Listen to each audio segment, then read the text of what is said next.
today. This is one of the Niwaki Juniper. It's a Procumbens. And normally they're a ground cover. And so I think as I get going here, you'll see a stick in the middle. So it was shaped just like we would do a bonsai, except bigger. Now, this will be for the garden, or especially in California where we have a very large patio, these will be a great patio bonsai.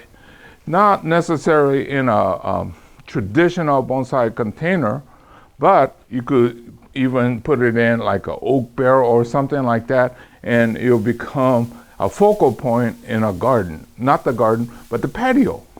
So anyway, well, it needs to be trimmed up, so I'll be doing that today. Now, we're in the middle of September. About 4 days ago, we were at the tail end of a 10-day heat wave. And there was no way I could prune these because I need to have gloves and a long sleeve because these will poke me and cause rash. In fact, in the middle of my program here, I might start wearing a mask because there's also these dust mites that may start to interfere with my voice. Okay, so anyway, let's get started. Oh, let me show you the whole tree first, huh?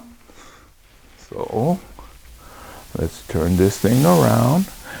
And what's the difference between Niwaki and bonsai? Well, in bonsai, we try to have a very strong front and a back. Well, in a Niwaki, it's usually need to be viewed from all sides. So that's the main difference. Okay? So anyway, I'll go. Same old, just slowly get in there and start to define this shape better.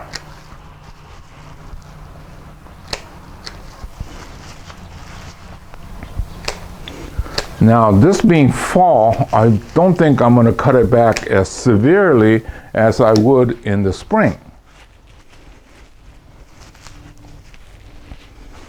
Oh yeah, I could start to feel the dust. So, okay, see how I start to define the branches better?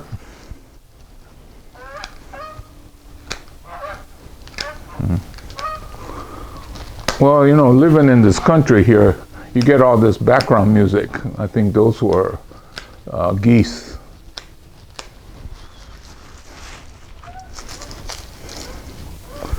In terms of age, I think this probably took me more than 30 years to get to this size. Like I said, normally these are ground cover type. They crawl along the ground. So what you have to do is to stake it, and you can see the stake in here, and then make it tall like this. Well, the other good thing is, you know how a lot of times the branching that goes up needs to be brought down. Well, these are all drooped down, so it's a much easier material to maintain once you get it to the size and shape you want. Okay, I'm back with my mask. Like I was saying, there's this dust on these. Well, it's supposed to start raining tonight, maybe into tomorrow.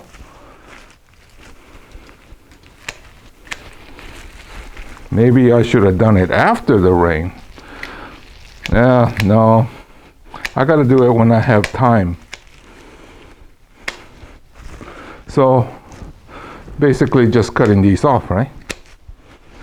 Keep going down like this. If we do, we keep it. But if we're happy with this the way it is, we cut it off. And then these that's going up too far. Okay, now in the spring, I would probably cut this back really severely, and then it has time to grow right back. But now we're getting into these don't go dormant, but they definitely slow down in terms of growth. So I'm going to be more modest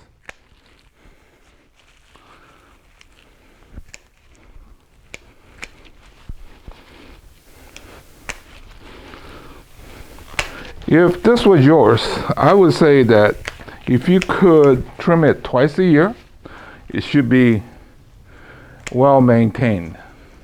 So do the heavier pruning in the spring and then maybe touch it up once or twice. That should keep it in check. Of course, that's easy for me to advise, but around here it gets so hectic that I'm always behind schedule. Yeah, today should be one of the touch-up days, not the restyling or getting it back to shape again.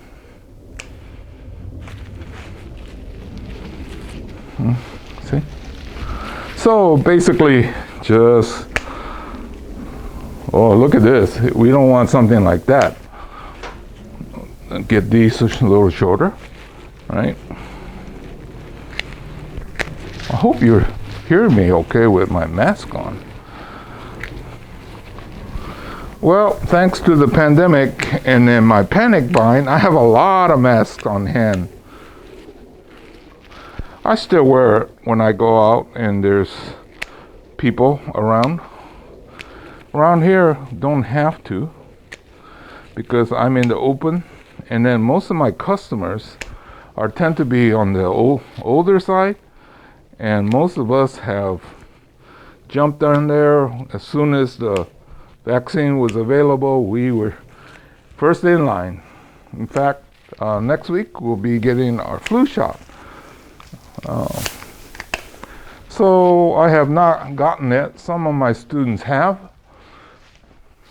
my elderly students, but it was no big deal. I mean, now it's more of a nuisance than when it first came out, it was like a killer.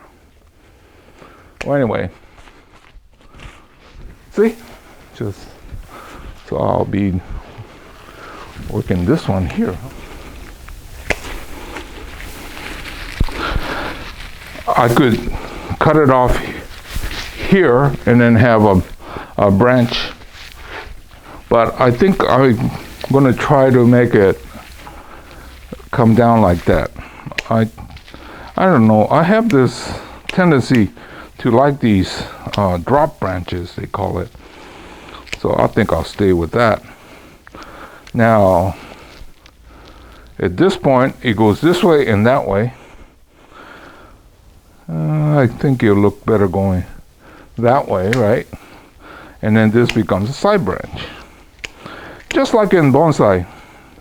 So like I was saying, the main difference is that this is going to be viewed from almost all sides, so we don't want to put a very strong front.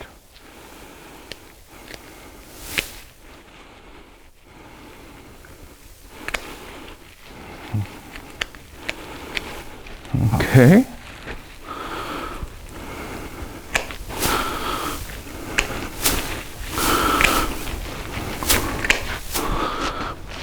Okay, yeah. See, this time of the year, I shouldn't be doing too many of these that kind of make it ugly. Well, that's because of my mistiming. So, well, you heard me repeat over and over again, do as I say, don't do as I do. But this will kind of give you an idea how everything works. One thing about almost all they all have a good basic line, meaning, roof flare starting at the ground line, taper and movement. And these, although it's with somewhat neglected, it still have that. So even some of my roughest material, all you need to do is put some tender loving care and it's right back to where it's supposed to be. Now as I reduce my inventory, I'll have more time, so it will be looking better, hopefully. I'm getting close to the 2,000 plant material mark, and I think I think I'm getting to the point where I'm getting close to the 2,000 plant mark. I think I told you in the past I had over 10,000.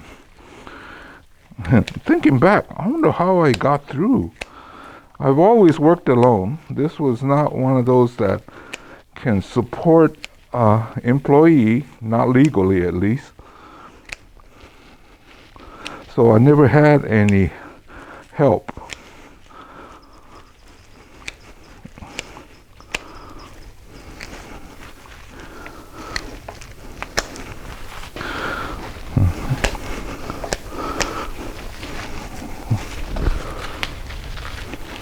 See, so this one again is more like a weeping type branch. So this one weeps, and these lower ones, and this one here weeps. So let me go ahead and finish this up, and then I'll show you the finished result. I'm this far along. There's a major branch that needs to come off. Can you see where it might be?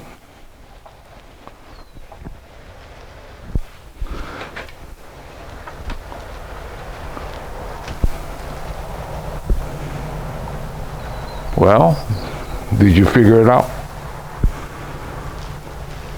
Okay, it's this one here. Now, it's a great sacrifice branch, but now that these are dipping down and taking up this space here, I think this looks more of something that should be removed than to keep. So I'll let you see it one more time. But that's what I was inclining to do, just to remove this one, because these branches are down here and then taking up this space.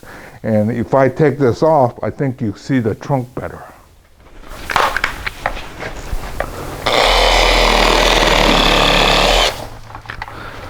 I think that looks a little cleaner. Now I gotta get the stick out. For today on this one. I'm sure some of you going crazy. I don't need to do a little bit better job, this and that. Well, because I have others to do. So yes, all this could be much more detailed. If I knew for sure somebody's going to buy this tomorrow, I would spend another 2 hours. And some of you that are very detail oriented probably will spend another half a day or even a day getting it just perfect. But that's not the reality around here. Trying to pass, my objective here was to produce material that people can perfect. So somebody buys this and has the patience to do it, this will look spectacular probably in another year or two, right? So stay on top of it, put more detail into it, and I think it'd be great. But anyway, this is Hiro saying goodbye because I got others behind me that I have to get to. Okay, just let you know how much stuff I pruned off, right? Look at this. More than half of it came off. Originally, I wasn't going to go this deep, but because it's been neglected, it had to go. But I think by next spring, we trim again and really stay on top of it. I think it'll look great. Anyway, I'll see you again real soon because, like I said, there's more behind me that needs pruning. Okay, bye.